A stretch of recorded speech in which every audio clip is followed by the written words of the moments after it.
وبمحمد صلى الله عليه وسلم نبيا.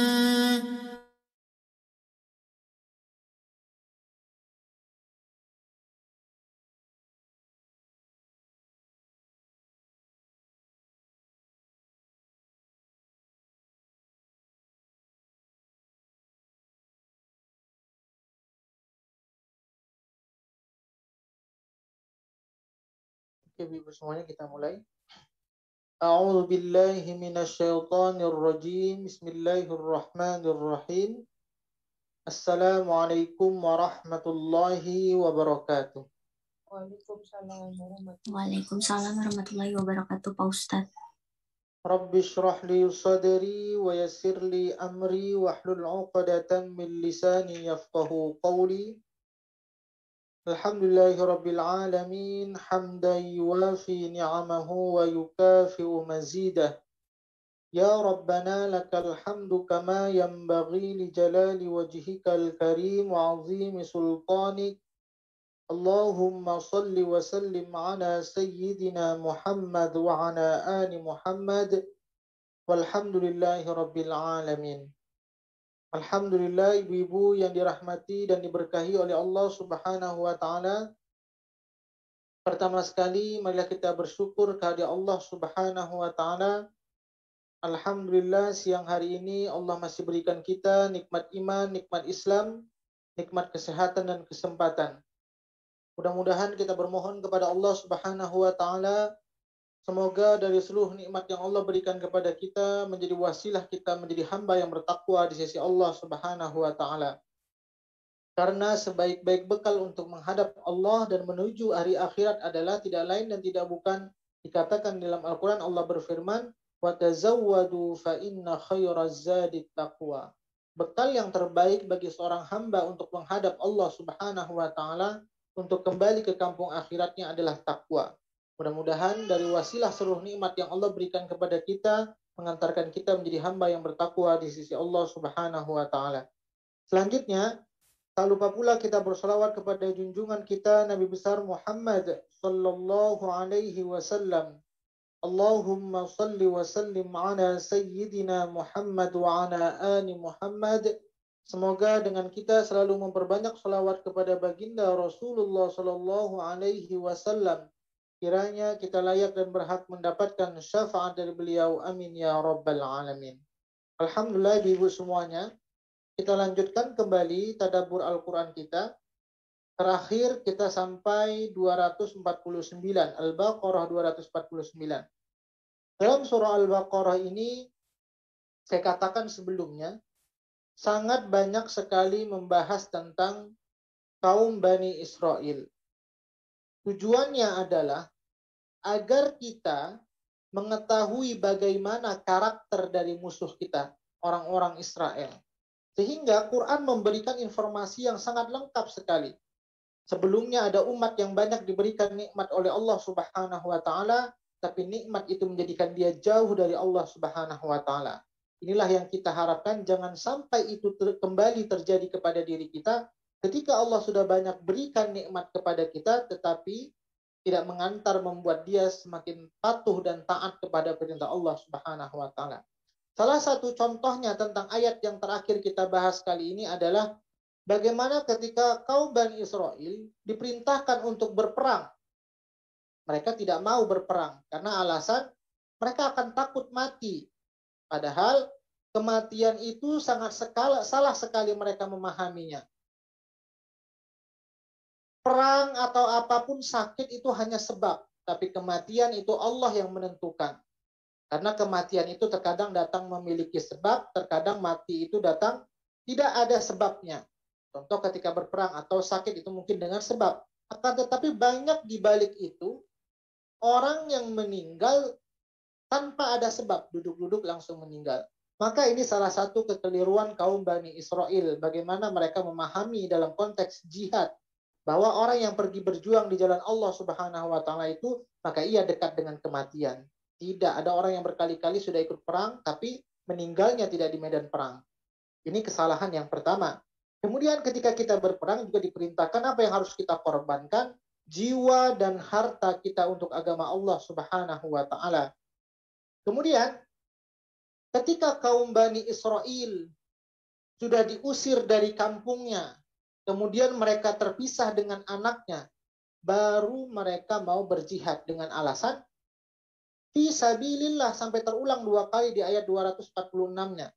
Tetapi itu lain di mulut dan lain di hati, mengatakan untuk jalan Allah, berjuang di jalan Allah, akan tetapi adalah untuk keselamatan diri dan anak-anak mereka. Inilah salah satu juga keburukan dari kaum Bani Israel. Kemudian ketika itu mereka mendatangi nabi mereka.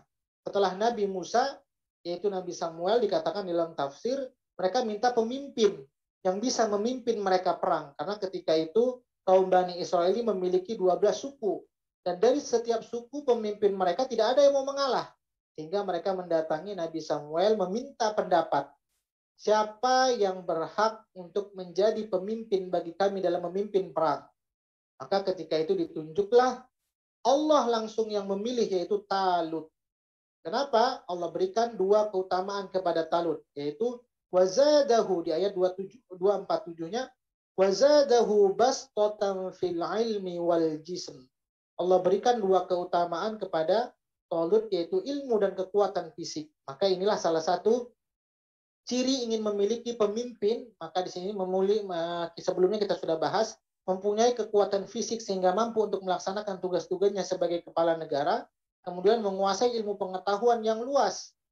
Jadi tidak ikut-ikut saja, tapi memiliki ilmu bagaimana menjalankan negara, bagaimana memimpin perang, mengetahui letak kekuatan umat dan kelemahannya, sehingga dapat memimpin dengan penuh bijaksana. Kemudian memiliki kesehatan jasmani dan kecerdasan pikiran, bertakwa kepada Allah agar mendapatkan taufik dan hidayahnya untuk mengatasi segala kesulitan yang tidak mungkin diatasi sendiri, kecuali dengan taufik dan hidayahnya. Maka inilah ketika itu kaum Bani Israel meminta pemimpin kepada nabi mereka, yaitu Samuel sesudah Nabi Musa. Maka ditunjuklah, yaitu namanya adalah Talut. Akan tetapi kaum Bani Israel juga tidak mau menerima. Pertama, karena bukan dari golongan mereka. Kemudian dia tidak orang kaya. Maka inilah salah satu keburukan dari kaum Bani Israel, terlalu cinta sekali dengan materi. Sehingga ketika diberikan pemimpin yang tidak kaya raya, mereka tidak mau. Maka Allah lanjutkan lagi di ayat 248-nya, bahwa Talut itu benar-benar ditunjuk oleh Allah Subhanahu wa taala dengan kembalinya tabut. Apa itu tabut? Yaitu benda pusaka yang dimiliki oleh kaum Bani Israel. Jadi tabut itu adalah peti pusaka. Apa saja isinya? Yaitu peninggalan-peninggalan itu keluarga Nabi Musa, Harun, seperti tongkat Nabi Musa, ini yang ada di dalam tabut tersebut. Tongkat Nabi Musa, sendal, kemudian serban Nabi Harun, dan beberapa potongan pecahan dari piring batu yang dibawa oleh Musa dari Gunung Sinai. Jadi tabut itu adalah benda pusakanya. Sebelumnya mereka berperang kepada kelompok Amalik yang dipimpin oleh Jalut, mereka kalah.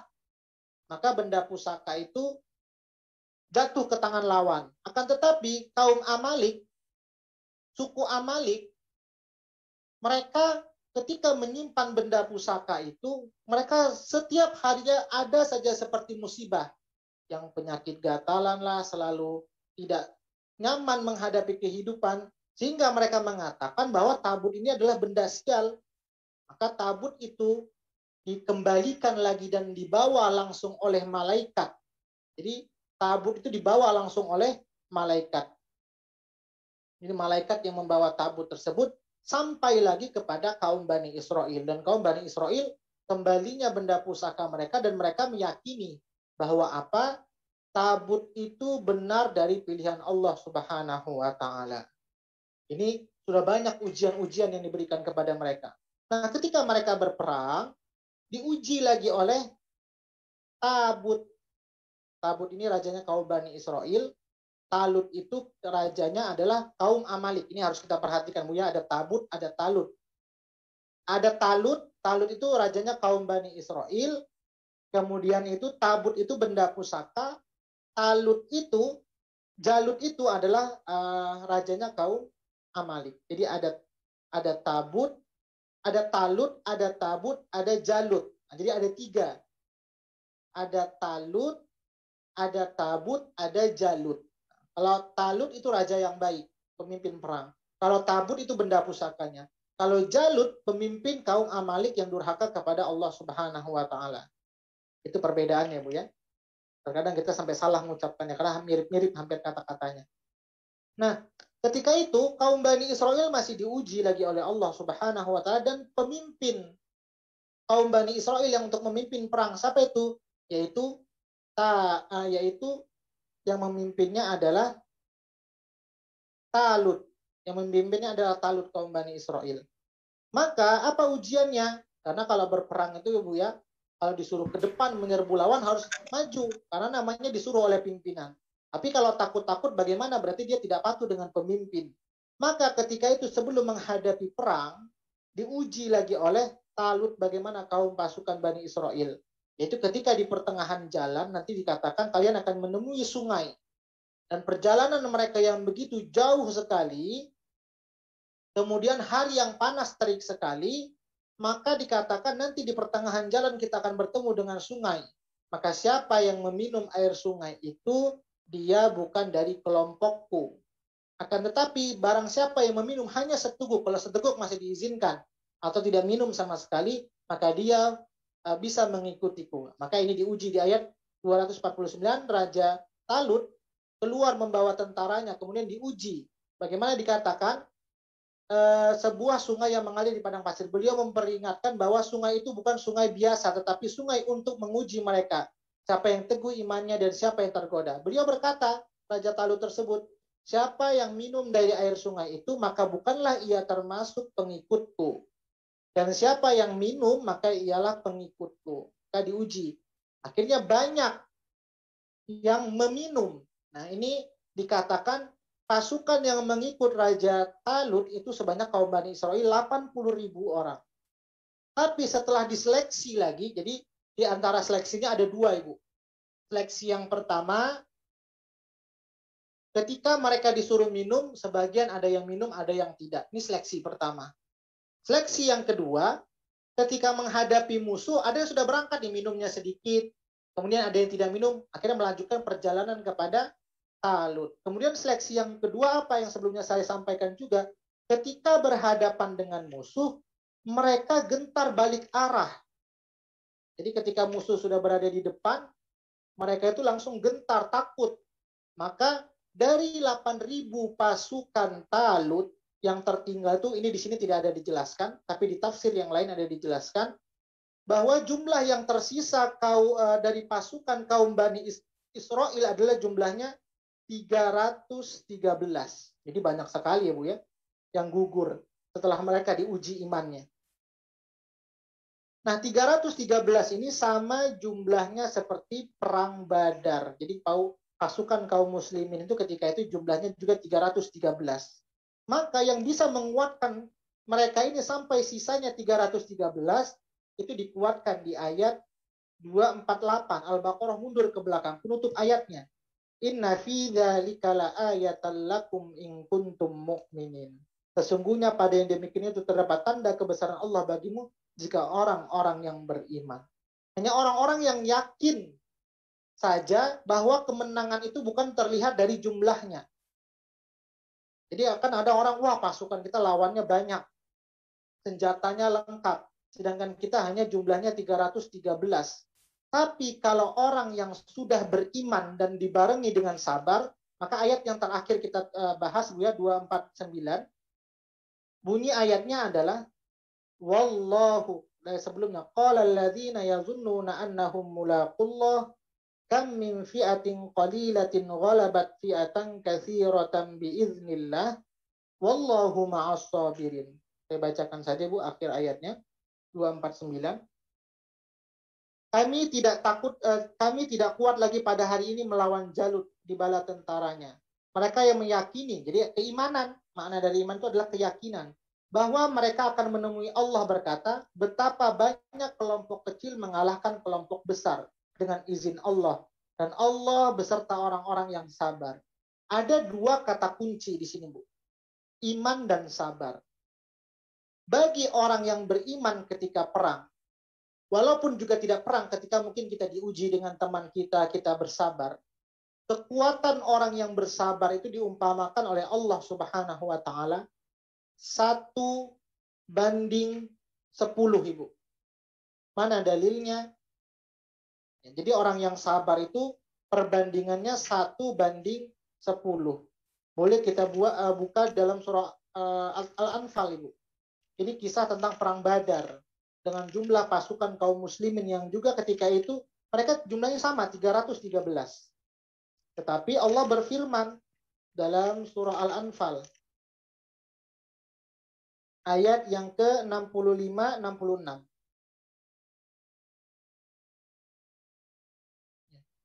Al-Anfal ayat 65-66. Ini saya tidak bisa tampilkan. Ya, saya bacakan saja. Ibu-ibu boleh dibuka. Al-Anfal ayat 65-66. A'udzu billahi minasyaitonir rajim. Bismillahirrahmanirrahim. Ya ayyuhan nabiyyu harridil mu'minina 'alal qital. Ada kata-kata mukmin. Iyakum minkum 'ashruna sabiruna. Ada kata-kata sabar. Yughlibu mi'atain. Wa iyyakum minkum mi'atu yaghlibu alfam minal ladzina kafaru bi annahum qaumun la yafqahun. Wahai Nabi Muhammad, kabarkanlah semangat para mukmin untuk berperang. Jika ada 20 orang sabar di antara kamu, sama tadi Bu ya, penutup Jalut tadi, tentang Talut tadi, kaum Bani Israel itu disuruh sabar dengan iman. Maka di sini dikatakan kalau orang yang berperang dengan membawa kesabaran, maka dikatakan apa? Jika ada 20 orang yang sabar di antara kamu, niscaya mereka mengalahkan 200 orang musuh. Berarti satu orang bandingannya 10. Kalau ketika berperang dia sabar. Kemudian dikatakan lagi, dan jika ada 100 orang sabar di antara kamu, niscaya mereka mengalahkan 1000 orang kafir. Karena orang kafir itu adalah kaum yang tidak mengerti. Ayat ke-66-nya saya lanjutkan. Sekarang Allah telah meringankan kamu karena dia mengetahui bahwa ada kelemahan padamu. Maka jika di antara kamu ada 100 orang kafir, niscaya mereka dapat mengalahkan 200 orang musuh. Dan jika di antara kamu ada 1000 orang sabar, niscaya mereka mengalahkan 2000 orang seizin Allah. Maka beberapa orang yang sabar. Maka ini salah satu ya Bu ya. Orang yang sabar ketika berperang, itu satu orang bisa bandingannya 10 orang. Kalau 20 orang, maka 200 orang. Jadi kalau 300 orang ini dikalikan 10, jadi 3000 lebih seakan-akan pasukan mereka Bu ya. Seperti itu. Inilah salah satu bagaimana ketika kita menghadapi musuh itu pertama dituntut kita kesabaran. Kenapa? Karena sabar itu terbagi 3, Bu. Yang pertama, sabar dalam hal ketaatan. Inilah salah satu ketika berperang. Sabar dalam ketaatan. Kalau kita tidak sabar, Ibu, bisa-bisa kita lari, mundur arah. Tapi ketika kita sabar dalam ketaatan, kita bertahan untuk perang. Maka orang yang dilandasi dengan ketaatan dan kesabaran, maka mereka satu orang bisa mengalahkan 10 musuh. Kenapa? Karena sebelumnya banyak kaum Bani Israel yang tidak sabar. Lihat lawannya lebih banyak, mereka mundur arah. Sehingga dari 8.000 jumlah pasukan tentara, yang tersisa hanya 313. Kenapa? Karena tidak mereka sabar menghadapi, pertama diuji dengan minuman air sungai, mereka minum. Melihat tentara lawan sudah lebih banyak, mereka tidak sabar, mereka takut, sehingga mundur. Hanya sisa yang sabar dan iman itu sekitar 313 bala tentara.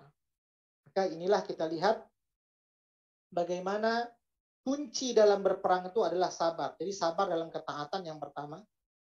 Baca Quran, mau sholat, apapun dalam hal ketaatan perlu diuji dengan kesabaran. Apalagi dalam pengajian ya Bu ya. Kalau kita nggak sabar dalam belajar, contoh dalam belajar tajwid saja kita. Kalau dalam belajar tajwid nggak sabar, sikit-sikit nggak paham, sudahlah, saya mundur saja. Yang sabar saja belum tentu menang. Yang sabar saja belum tentu dapat. Apalagi kita nggak sabar. Ibu ya. Jadi dalam proses belajar, dalam proses apapun menghafal Quran, perlu kesabaran. Jadi kunci kesabaran itu akan mendapatkan kejayaan dan kemenangan. Itu sudah janji Allah Subhanahu wa taala. Orang yang sabar. Kemudian ujungnya adalah kemenangan yang Allah akan berikan kepada mereka. Tapi kalau nggak sabar, banyak orang-orang yang gagal di tengah jalan. Hafal Quran nggak sabar, putus di tengah jalan. Belajar tajwid tidak sabar, kenapa susah kali menghafalnya, maka putus di tengah jalan. Maka begitulah juga dalam hal berperang. Ingin mendapatkan kejayaan dari Allah Subhanahu wa taala, sabar yang harus ditanamkan dan keimanan. Sekarang kita lanjutkan lagi di ayat ke-250-nya. Ini lanjutan ayatnya. Walamma a'udzu billahi minasyaitonir rajim. Bismillahirrahmanirrahim. Walamma barazu li Jalut wa junudih qalu rabbana afrigh 'alaina sabran wa tsabbit aqdamana wansurna 'alal qaumil kafirin. Dan ketika mereka, jadi kalau ketika bahasa Quran itu kalaudan ibu-ibu, dan itu berarti melanjutkan dari ayat sebelumnya. Wafa itu saya sering katakan kalau kita belajar tajwid, kata sambung, berarti masih berkaitan dengan cerita sebelumnya. Walamma, dan ketika. Ketika ini berarti kita menceritakan kejadian dahulu. Ketika ini masa lalu. Jadi ketika itu, ini kan ayat ini ditujukan kepada Nabi Muhammad. Nah, sebelumnya kita bahas, ayat pertama kali membahas 243, 246, itu kata-kata alam taro itu diulang 2 kali awal ayatnya. Kenapa? Karena ayat ini ditujukan kepada Nabi Muhammad. Seakan-akan kisah ini benar berada di depan Nabi Muhammad SAW. Walaupun begitu jauh jaraknya, tapi ketika dibacakan wahyu ini kepada Nabi Muhammad, seakan-akan ayat ini Nabi Muhammad melihat. Jadi alam taro. Tidakkah kamu perhatikan? Tidakkah kamu melihat? Yang namanya orang melihat itu pasti sesuatu di depan mata. Maka kenapa Nabi Muhammad bisa seperti itu ketika menghayati ayat yang begitu jauh sekali masanya dengan beliau? Karena beliau menghayati Al-Quran dengan modal keimanan. Sehingga begitu juga ibu-ibu. Kalau kita membaca Quran, dilandasi dengan keimanan yang kuat, yakin bahwa ayat turun ini tujuannya adalah untuk hambanya, untuk kita. Maka seakan-akan ketika kita membaca Quran, ayat ini kejadiannya berada di depan kita. Itulah seperti Nabi Muhammad SAW.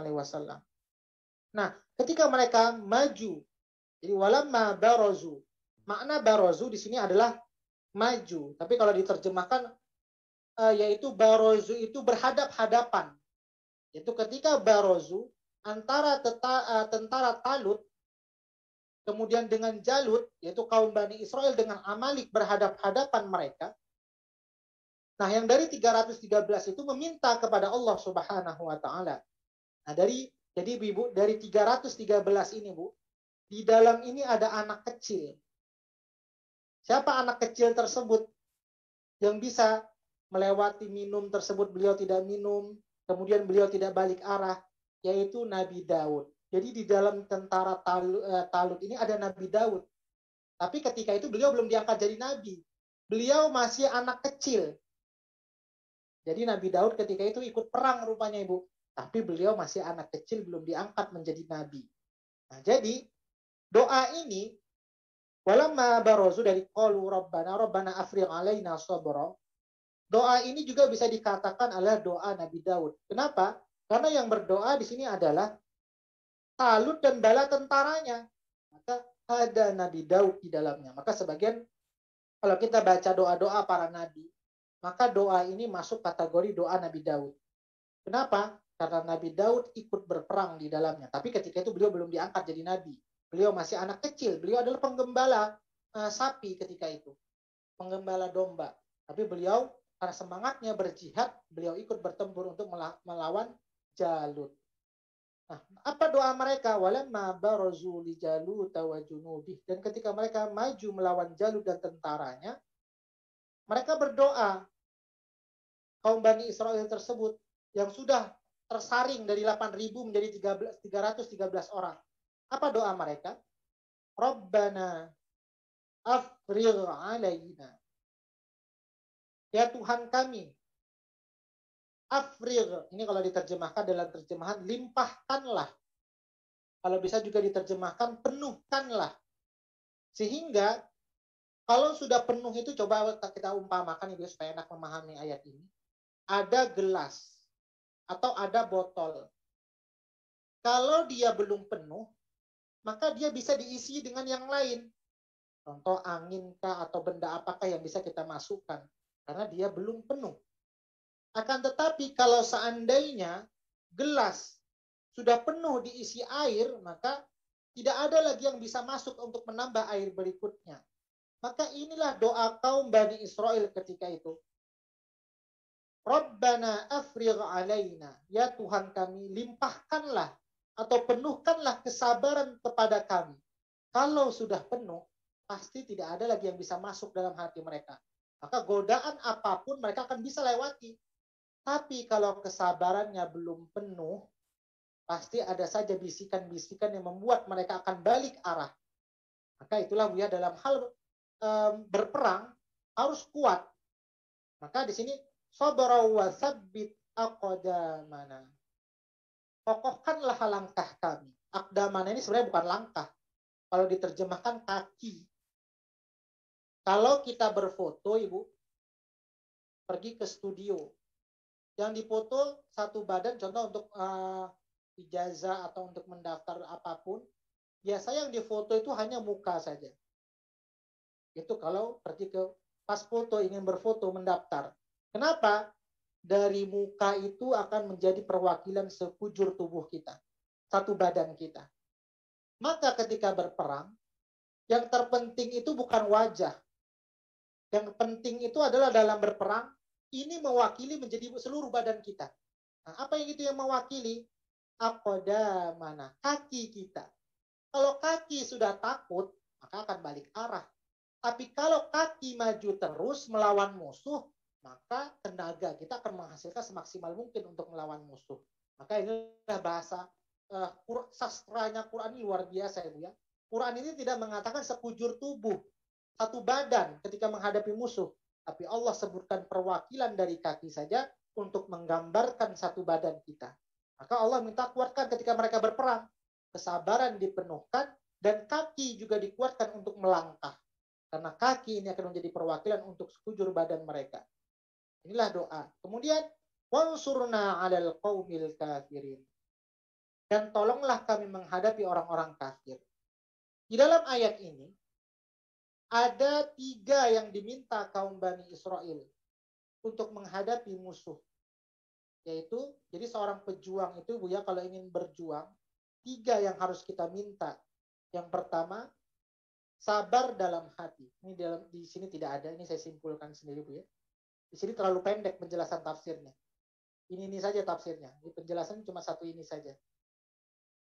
Terlalu pendek. Jadi ketika Raja Jalut beserta tentaranya telah berhadapan-hadapan, mereka berdoa. Jadi kalau kita simpulkan dalam ayat ini, ada 3 yang diminta kaum Bani Israel kepada Allah Subhanahu wa Ta'ala.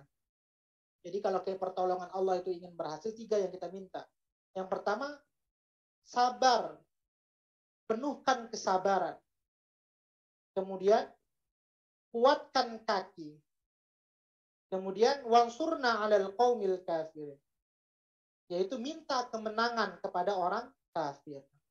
Maka, kalau kita simpulkan, sabar dalam hati itu letaknya di dalam hati. Kepada Allah Subhanahu wa Ta'ala. Dari dalam kita mintanya. Kemudian kuatkan kaki kami. Itu dari luar. Jadi kalau kita mau berperang itu, Bu ya, bukan luarnya saja yang harus kita kuatkan, tapi di dalamnya dari hati kita kuatkan. Kemudian dari luarnya kuat kaki kita. Jadi dalam dan luar sudah. Hasilnya apa? Wansurna 'alal qaumil kafirin. Yaitu menang dalam perjuangan melawan orang kafir. Jadi inilah 3 permintaan kaum Bani Israel kepada Allah Subhanahu wa Ta'ala, yaitu yang pertama, sabarkan hati mereka, kuatkan kaki mereka, dan menangkan melawan orang kafir. Inilah permintaan kaum Bani Israel. Maka ketika itu dikabulkan oleh Allah Subhanahu wa taala. Kenapa? Karena kuncinya tadi iman dan sabar itu bisa mengantarkan kemenangan dan kejayaan. Seperti tadi dalam surah Al-Anfal yang sebelumnya saya sebutkan. Kita lanjutkan ayat berikutnya. Fahazamuhum biiznillah. Dan ketika maka mereka mengalahkan dengan izin Allah. Nah, jadi fahazamuhum biiznillah. Maka mereka mengalahkannya dengan izin Allah. Sekarang ini Bu ya. Terkadang banyak pemimpin-pemimpin itu berkorban, mungkin membantu masyarakat atau apapun, atau orang yang berjuang. Ketika mereka berjuang, mereka sering mengatakan, ini kan karena saya. Ini kan karena saya. Ini kan saya yang berkorban. Maka inilah Allah mengingatkan kepada kaum Bani Israel. Ketika mereka berperang melawan tentara Amalik yang dipimpin oleh Jalut, Allah langsung katakan kepada mereka, mereka memang menang. Tapi kemenangan mereka itu ada kaitannya dengan Allah Subhanahu wa taala. Apa itu? Fabiiznillah. Allah yang membuat mereka menang. Kenapa? Karena kesabaran dan keimanan mereka, sehingga mereka Allah berikan kemenangan. Begitulah ketika perang Badar dalam surah Al-Anfal yang saya sebutkan tadi, dengan jumlah 313 juga bisa menang. Kenapa? Karena kesabaran dan keimanan yang Allah titipkan kepada mereka, maka mereka mendapatkan kemenangan. Kita lihat perang yang lain ketika pada masa Rasulullah, ada yang tidak sabar, mereka menganggap menang, akhirnya mereka turun dari bukit ya Bu ya, sehingga kekalahan yang terjadi. Karena tadi tidak sabar melihat hasil rampasan perang, akhirnya kekalahan yang terjadi. Maka inilah perlu dalam memimpin apapun, seorang pemimpin rumah tangga, seorang suami, maka harus ada ilmu, harus ada iman, harus ada kesabaran. Coba kalau seorang suami nggak sabar, Bu, sikit-sikit bisa berantem dengan istri, sikit-sikit bisa marah dengan istri. Kenapa? Karena kesabaran tidak ada. Begitu juga seorang pemimpin negara, harus ada keimanan, harus ada kesabaran, harus ada ilmu. Kalau pemimpin tidak sabar, itu sikit-sikit emosi, itu masyarakat bisa tertindas, bisa teraniaya. Maka seorang pemimpin juga harus memiliki kesabaran ketika ingin mendapatkan hasil perjuangan yang maksimal. Maka itulah tadi, kemenangan mereka semuanya adalah atas izin Allah Subhanahu wa ta'ala. Jadi mengalahkan Jalut itu dengan izin Allah Subhanahu wa ta'ala. Nah, kemudian siapa yang mengalahkan Jalut? Sebelumnya kata-kata Daud itu nggak pernah Nabi Daud. Tetapi langsung tiba-tiba disebutkan nama orang yang mengalahkan. Padahal ketika disebutkan Nabi Daud pergi berperang, tidak minum air, itu tidak disebutkan. Tapi langsung cerita ini mengatakan Nabi Daud lah orang yang mengalahkan. Daud ini beliau belum diangkat jadi nabi, maka bahasanya Daud ya Bu ya. Pasti ada yang spesial. Kenapa sebelumnya Allah belum ceritakan, tiba-tiba disebutkan. Maka Daud ini menjadi spesial. Kenapa? Karena Daud ini adalah cikal bakal nanti dia akan yang menggantikan posisi Talut dan diangkat menjadi nabi. Maka Ibu, dalam hal memilih pemimpin, ada nabi itu menjadi raja dan menjadi nabi. Yaitu Nabi Sulaiman dan Nabi Daud. Jadi Nabi Daud itu ketika itu dia sebagai nabi dan menjadi raja atau pemimpin. Sama seperti Nabi Sulaiman. Ada orang yang gak diangkat menjadi nabi, tapi Allah yang mewahyukan dia menjadi raja. Siapa itu? Jadi pemimpin, yaitu Talut. Jadi Talut itu dia tidak menjadi nabi, tapi Allah yang mewahyukan bahwa dia akan menjadi seorang pemimpin.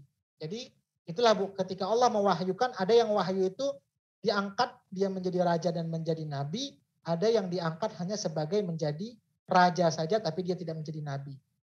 Jadi kalau yang diangkat menjadi raja dan nabi itu adalah Daud dan Sulaiman. Tapi kalau yang diangkat menjadi raja saja, contohnya adalah Talut. Nah, wa qatala Dawudu Jaluta wa atahu Allahul mulka wal hikmah wa 'allamahu mimma yasha.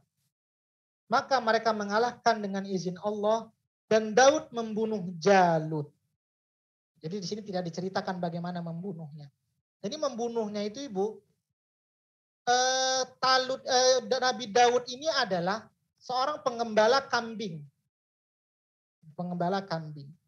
Kemudian dalam menggembala kambing tersebut, Ibu, Nabi Daud ini ketika belum diangkat jadi nabi.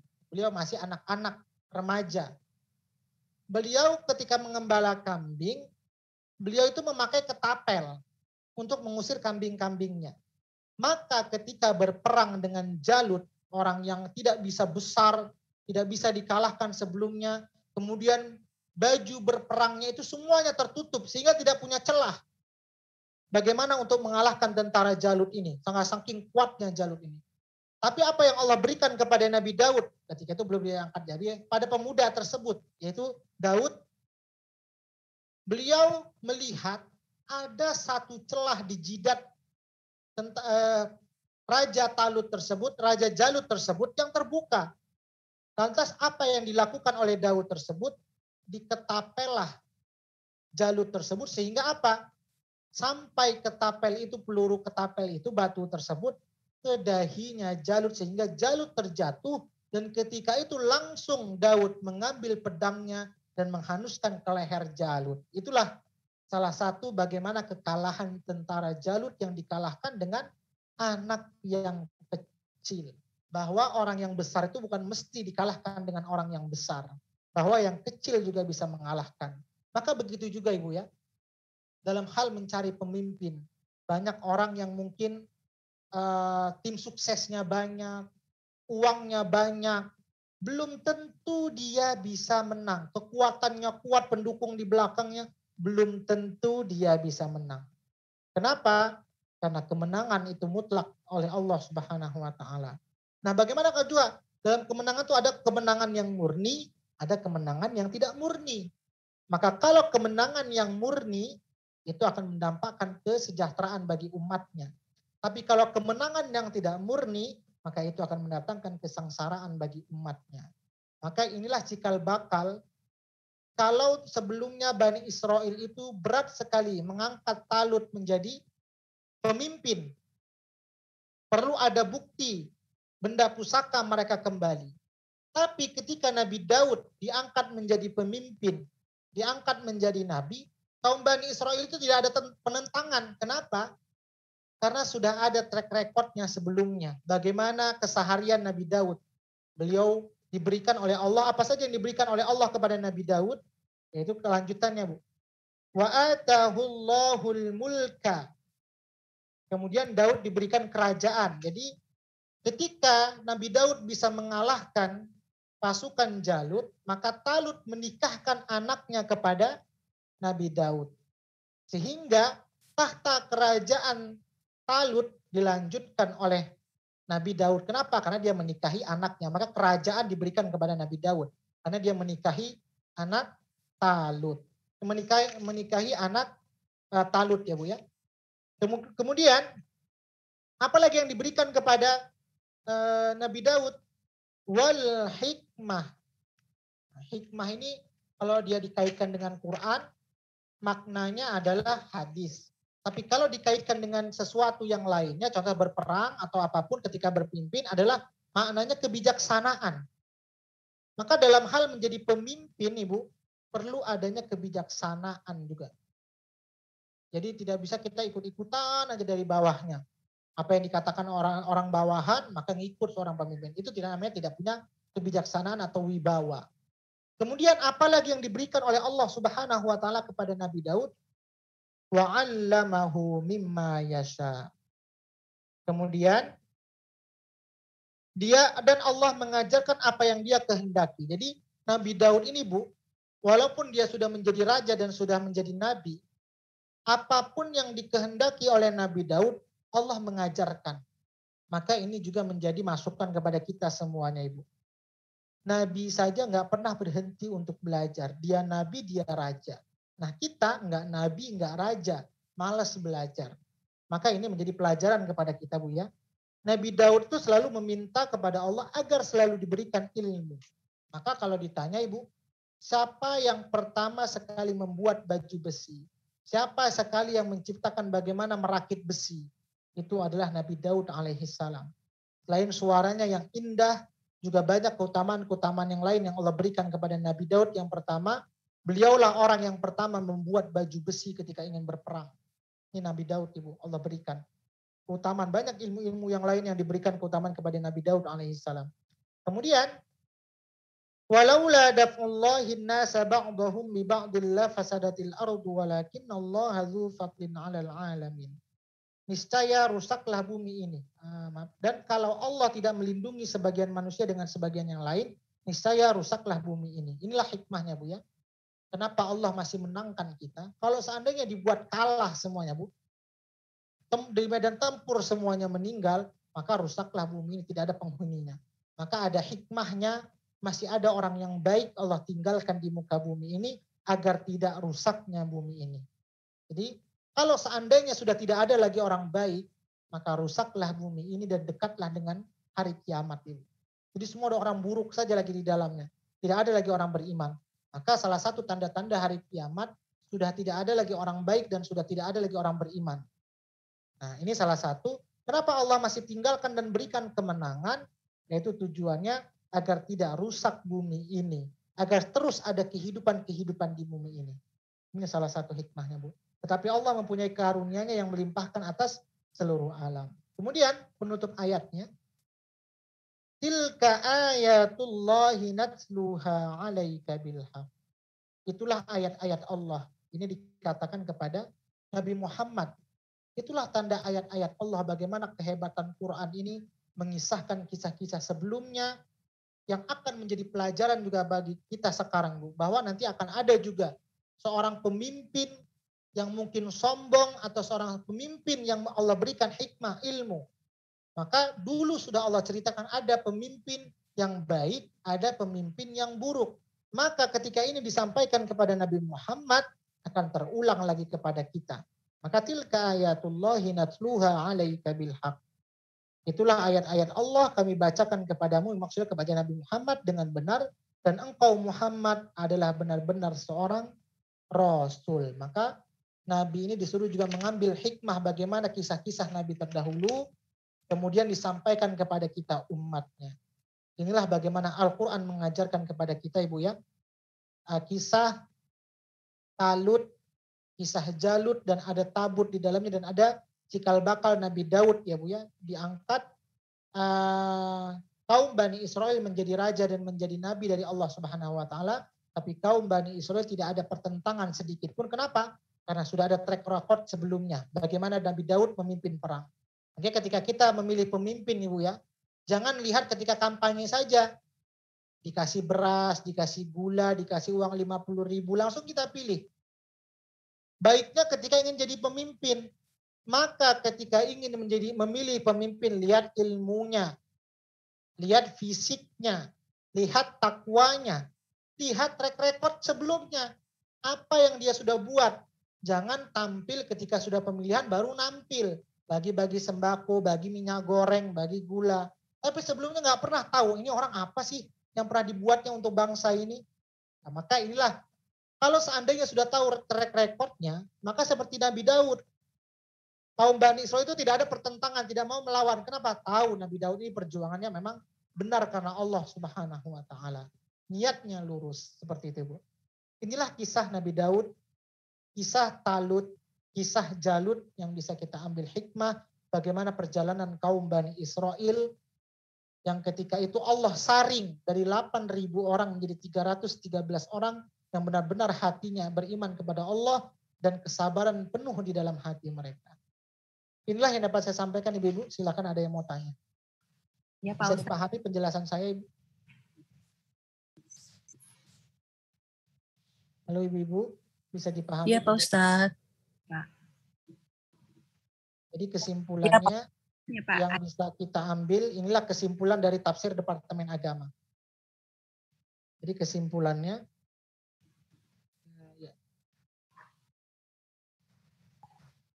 kesimpulannya yang pertama adalah umat di zaman dahulu beranggapan bahwa orang yang paling berhak menjadi pemimpin adalah orang kaya dan para bangsawan. Padahal sifat yang harus diutamakan dalam pengangkatan seorang pemimpin ialah sebagai ilmu pengetahuan, kekuatan fisik, budi pekerti, ketakwaan kepada Allah Subhanahu wa taala. Ini ya, Bu, ya. Makanya jarang sekali kalau kita lihat. Nabi Daud itu seorang nabi, seorang pemimpin negara. Nabi Daud itu bagaimana Ibu? Salah satu amalan yang sampai kepada kita. Apa amalannya Ibu? Puasa Nabi Daud ya Bu ya. Ada nggak sekarang Ibu, seorang pemimpin yang hari ini puasa, hari ini tidak? Bupati, kepala desa, gubernur. Berapa banyak bupati di Indonesia ini? Berapa banyak gubernur di Indonesia ini? Berapa banyak wali kota di Indonesia ini? Kalau seandainya seorang pemimpin seperti Nabi Daud Ibu, karena seorang pemimpin itu biasa punya anggaran yang disediakan oleh negara. Biaya makan perjalanan, biaya sehidup seharian. Kalau seandainya itu saja dipotong biaya makan seorang pemimpin, kadang gubernur, wali kota, biaya makan perjalanan mereka puluhan juta ya Bu ya. Apalagi kalau mereka keluar negeri. Coba kalau seandainya biaya makan mereka itu hidupnya sederhana, diberikan kepada masyarakat, masyarakat akan sejahtera. Itulah yang dilakukan oleh Nabi Daud alaihissalam. Seorang raja yang bisa dia lakukan sesuka hati, mau makan enak, semua bisa dinikmati. Tapi apa yang dilakukan Nabi Daud? Dia hari ini puasa, besok tidak, hari ini puasa, besok tidak. Kemudian dia wasilahnya itu tujuannya untuk mendekatkan diri kepada Allah Subhanahu wa taala. Coba kalau presiden, coba kalau gubernur, coba kalau bupati, wali kota, Pak Camat semuanya. Biaya makan mereka tuh dipotong sebagian, yang mungkin kalau 1 bulan 5 juta dipotong setengahnya karena mereka berpuasa, mungkin sudah banyak masyarakat yang sejahtera, bisa menyelamatkan orang miskin Ibu. Tapi jarang ada pemimpin yang membawa sifat Nabi Daud, yang seharusnya memiliki semuanya, bisa dinikmati yang enak-enak, tapi beliau tidak mau. Itu salah satu, tidak ada, jarang kita jumpai ya Bu ya. Dengar, oh bupati ini dia puasa Nabi Daud, biaya anggaran makan perjalanan atau keperluan dia sehari-hari dia berikan kepada masyarakat. Nggak ada, jarang kita dengar. Mungkin ada tapi tidak pernah terdengar ya. Mudah-mudahan ada lah di Indonesia, kita berharap. Kemudian yang kedua, kemenangan dalam peperangan dapat tercapai dengan sempurna apabila setiap prajurit mempunyai disiplin yang ketat dan keimanan yang kuat. Jadi iman, disiplin dan iman ya Bu yang pertama. Yang ketiga, golongan yang kecil dapat mengalahkan golongan yang besar jika disertai dengan kesabaran dan ketabahan. Kemudian yang keempat, telah menjadi sunnatullah bahwa Allah menolak keganasan manusia dengan kesebagian yang lain. Maka penutupnya Ibu, apa pesan Allah kepada Nabi Daud alaihissalam ketika beliau diangkat menjadi pemimpin Ibu? Itu ada dalam surah Shad. Ini pesan Allah kepada Nabi Daud ketika diangkat menjadi khalifah. Surah Shad, surah 38 ayat 26. Ini karena tafsirnya saya sharekan, saya tidak bisa tampilkan ayatnya. Mungkin ibu-ibu boleh buka sendiri di Qur'annya. Surah 38, surah Shad, surah 38. Ini tadi kalau tidak salah ayat ini dibaca Bu Astari, saya kalau tidak salah. Ketika baca tadi Bu Astari yang baca ayat ini. Surah 38, ayat yang ke-26.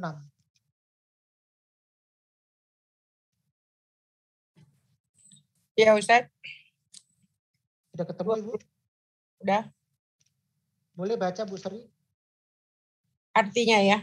Iya, terjemahnya aja Bu. Allah berfirman, wahai Daud, sesungguhnya engkau kami jadikan khalifah penguasa di bumi. Maka berilah keputusan perkara di antara manusia dengan adil, dan janganlah engkau mengikuti hawa nafsu, karena akan menyesatkan engkau dari jalan Allah. Sungguh orang-orang yang sesat dari jalan Allah akan mendapat azab yang berat, karena mereka melupakan hari perhitungan. Ini yang berat bagi seorang pemimpin, Bu. Tidak adil menerapkan hukum. Ini yang terjadi juga, Bu ya. Kalau ke atas, hukumnya tumpul. Kalau ke bawah, hukumnya tajam. Maka seorang pemimpin harus ini yang diperhatikan. Jangan kepada masyarakat bawahan hukum itu tajam diterapkan. Tapi kepada orang-orang yang korupsi, hukumannya ringan. Tapi curi ayam 10 tahun. Korupsi triliunan, meliuran cuma 2 tahun, dan itu pun kadang ada diskonnya juga ya Bu ya. Dispensasinya juga, dipotong lagi hukumannya. Maka ini salah satu pemimpin yang tidak baik. Allah wahyukan kepada Nabi Daud, ketika engkau menjadi pemimpin, ini salah satu cikal bakal dari surah Al-Baqarah, kemudian pesan Allah ini kepada Nabi Daud, tegakkan hukum secara adil. Kemudian jangan engkau ikuti hawa nafsumu. Karena orang kalau udah jadi pemimpin, memanfaatkan. Bahkan sekarang saya jadi pemimpin, suka hati saja saya mau buat apa? Kan kekuasaan ada di tangan saya. Ngapain? Contoh kita pengen ingatkan, siapa sekarang pemimpinnya? Oh, karena kita kan sering kayak gitu. Maka jangan jadikan kepemimpinan itu untuk melampiaskan hawa nafsu kita, Ibu. Jangan jadikan kepemimpinan itu membuat tidak adilnya ketika kita menegakkan hukum. Inilah pesan Allah Subhanahu wa taala, dan ini menjadi pelajaran bagi kita bagaimana kita ketika ingin memilih pemimpin. Sebelumnya juga Bani Israel ketika memilih pemimpin datangnya kepada Nabi. Ketika itu Samuel, kenapa? Karena Nabi orang yang bersih hatinya. Karena Nabi tidak ada kepentingan di dalamnya. Begitu juga ibu-ibu semuanya. Untuk berikutnya kalau seandainya ada kampanye apapun memilih pemimpin, cari orang yang bersih hatinya dan dekat dengan Allah Subhanahu wa taala dan tidak memiliki kepentingan, tanya kepada mereka. Siapa pemimpin yang layak untuk mereka? Kenapa? Al-ulama warasatul anbiya. Karena ulama itu adalah pewaris para nabi dan mereka dekat dengan Allah, pasti Allah berikan jawaban yang terbaik kepada mereka. Seperti itu, Ibu. Silakan Ibu, ada yang mau tanya? Pak Ustadz, saya bantu bacakan. Bisa dipahami penjelasan saya, Bu, ya? Bagaimana alur ceritanya? Bisa Ibu-Ibu? Iya Pak Ustadz. Saya bantu baca ya Pak pertanyaan di chat. Oh, ada di chat. Oke, boleh Bu. Aku sih. Salam Pak Ustadz, maaf tadi menjelaskan tentang sabar ada 3. Yang satu itu sabar dalam ketaatan dan yang 2 dan 3-nya belum ya. Selanjutnya apa ya Pak? Oh iya. Yang pertama tadi sabar dalam hal ketaatan. As-sabru ala ta'ah. Sabar dalam ketaatan. Itu ketika perang. Kalau dia sudah sabar dalam ketaatan, wasabbit aqdamana. Kakinya nggak akan mundur lagi, Bu. Kuat dia melawan musuh. Itu yang pertama. Yang kedua, sabar dalam hal yang dilarang Allah. Yang kedua ini sering saya ulang-ulang sih, Ibu. Sabar dalam hal yang dilarang Allah. Ada orang ngajak keburukan. Sabar nggak kita nggak ngikutnya? Kan ada orang ketika diuji, diajak maksiat ngikut. Diajak keburukan ngikut. Berarti apa? Tidak sabar dalam hal kemaksiatan. Jadi kalau kita sabar dalam hal yang dilarang Allah itu perlu sabar. Ini nggak baik. Jangan kita lakukan. Kalau kita lakukan berarti kita nggak sabar. Itu yang kedua. Yang ketiga, sabar dalam ujian dan cobaan. Ada orang diuji Allah nggak sabar. Maka dalam hal ujian, tantangan apapun itu perlu kesabaran. Kalau kita nggak sabar, tidak akan dapat ujungnya. Maka kesabaran itu adalah kunci jawaban. Peluang untuk mendapatkan hasil kemenangan. Nah, mendapatkan apa yang kita inginkan. Kenapa? Karena kesabaran itu dekat sekali dengan Allah Subhanahu wa taala. Dalam ayat ini 249 wallahu ma'as sabirin. Di Al-Baqarah yang sebelumnya kita pernah baca innallaha ma'as sabirin. Kenapa? Orang yang sabar itu dekat dengan Allah Subhanahu wa taala. Yang namanya dekat pasti gampang pertolongan akan sampai. Seperti itu Bu Momi. Ada lagi pertanyaan Ibu? Itu jadi sabar taat, sabar dalam hal yang dilarang Allah, sabar dalam ujian dan cobaan. Baik. Pertanyaan kedua adalah dari Bu Else. Assalamualaikum warahmatullahi wabarakatuh. Penuhkah sabar dalam perang itu maksudnya apa Pak Ustadz? Apa sabar itu ini? Sabar dalam tetap menjauhi larangan Allah, sabar tetap menjalankan ibadah, dan sabar menghadapi godaan setan. Iya. Ketika dalam ayat yang kita bahas Bu Elsa, ini kan konteksnya perang. Berarti kan bukan dalam musibah, bukan dalam maksiat. Maka masuk konteksnya dalam perang tentara ini adalah sabar dalam hal ketaatan. Kalau seandainya sabarnya, saya umpamakan ini gelas ya Bu ya. Nggak nampak karena backgroundnya. Saya umpamakan ada gelas. Kalau gelas ini tidak penuh Ibu, maka masih bisa diisi dengan yang lain. Ditambah sirup kah, ditambah lemon kah atau apa. Tapi kalau sudah penuh, maka kalau diisi lagi tumpah. Maka dia sampai penuh.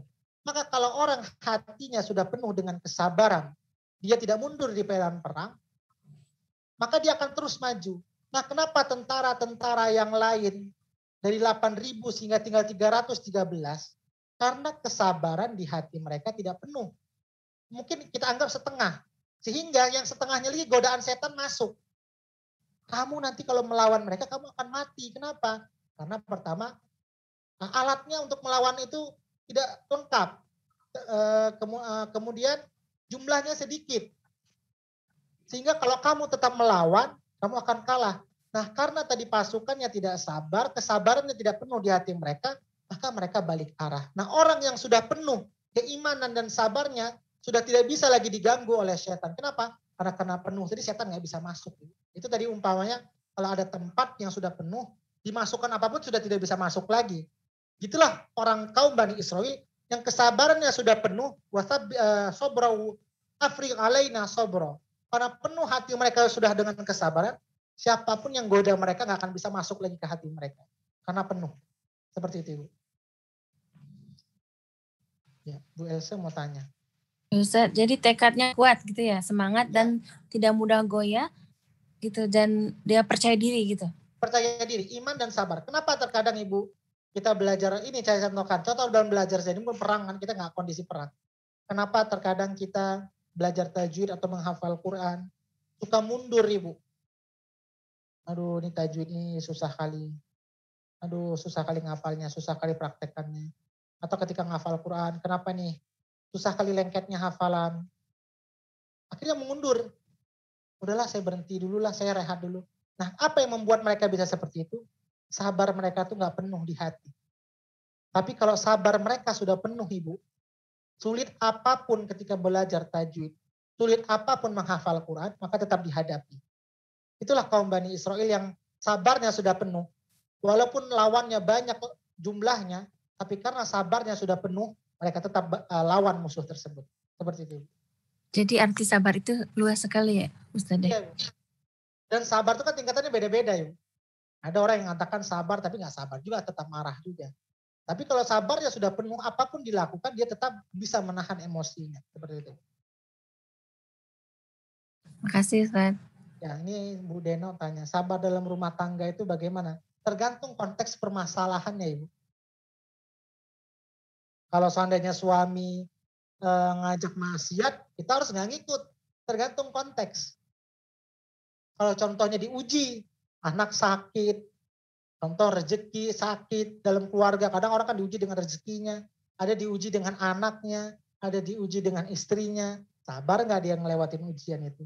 Kalau nggak sabar, gagal. Tapi kalau sabar, Allah temukan jalan keluar bagi mereka. Seperti itu. Jadi kalau ditanya dalam keluarga bagaimana? Tergantung konteks permasalahan dalam rumah tangganya. Seperti itu. Karena kan dalam rumah tangga ini banyak pernak-perniknya Ibu ya. Masalah ini, masalah itu, masalah ini, masalah itu. Jadi kita lihat. Kalau memang suami ngajak kemaksiatan, kita nggak ikut berarti sabar dalam hal kemaksiatan. Kalau diuji mungkin sakit atau apa, sabar dalam ujian yang lainnya. Ada lagi pertanyaan di media sudah azan Ibu? Sudah tidak ada lagi Pak di ruang chatnya pertanyaannya. Ada, Ibu, ya. Saya mohon maaf ke ibu-ibu yang belum baca. Ini tadi karena dipanggil belum ada nyaut. Karena waktu di Medan sudah azan, jadi tidak bisa kita lanjutkan untuk membacanya. Mudah-mudahan esok bisa kita membaca semuanya. Kemudian yang sedikit ini semoga bisa bermanfaat untuk kita semuanya. Insya Allah besok kita lanjutkan tadaburnya masuk di juz 3.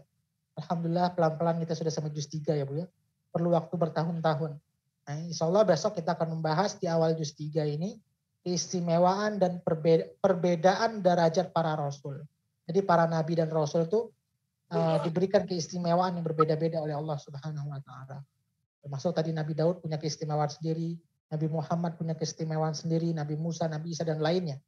Jadi ini lebih ke bagaimana membahas tentang kemujizatan dan keistimewaan yang diberikan kepada para nabi. Ini saja mungkin yang dapat saya sampaikan ibu-ibu semuanya. Mudah-mudahan kisah Jalut, Talut, Nabi Daud dan Tabut ini menjadi bekal kita bagaimana ketika nanti kita memilih pemimpin, apa yang harus kita cari dulu. Apa syarat-syarat yang harus kita pilih. Bagaimana Quran memberikan nasihat kepada kita. Ini saja mungkin yang dapat saya sampaikan, lebih kurangnya mohon maaf, kita tutup dengan doa ini. Sebelumnya juga saya mohon maaf kalau pagi tadi saya lambat, kemudian yang siangnya juga lambat karena memang masih mengurus najah yang harus disiapkan karena dia masih kondisinya belum terlalu sehat sempurna. Saya juga kan ucapkan terima kasih kepada ibu-ibu semuanya atas doanya, kepada kami semuanya sekeluarga. Semoga itu semua juga menjadi amal jariah untuk ibu-ibu semuanya. Kita tutup dengan doa yuk. أعوذ بالله من الشيطان الرجيم بسم الله الرحمن الرحيم الحمد لله رب العالمين حمدا يوافي نعمه ويكافئ مزيده يا ربنا لك الحمد كما ينبغي لجلال وجهك الكريم وعظيم سلطانك اللهم صل وسلم على سيدنا محمد اللهم ارحمنا بالقرآن اللهم اجعلنا من أهل القرآن اللهم نور قلوبنا بالقرآن وزين أخلاقنا بالقرآن وادخلنا الجنة بالقرآن ونجنا من النار بالقرآن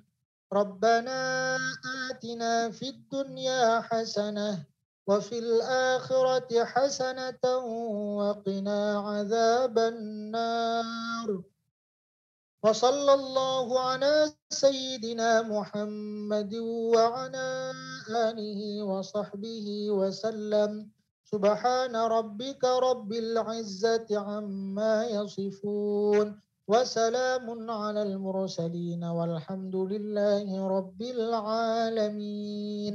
Alhamdulillah, ini saja yang dapat saya sampaikan, lebih kurangnya mohon maaf. Assalamualaikum warahmatullahi wabarakatuh. Waalaikumsalam warahmatullahi wabarakatuh. Terima kasih.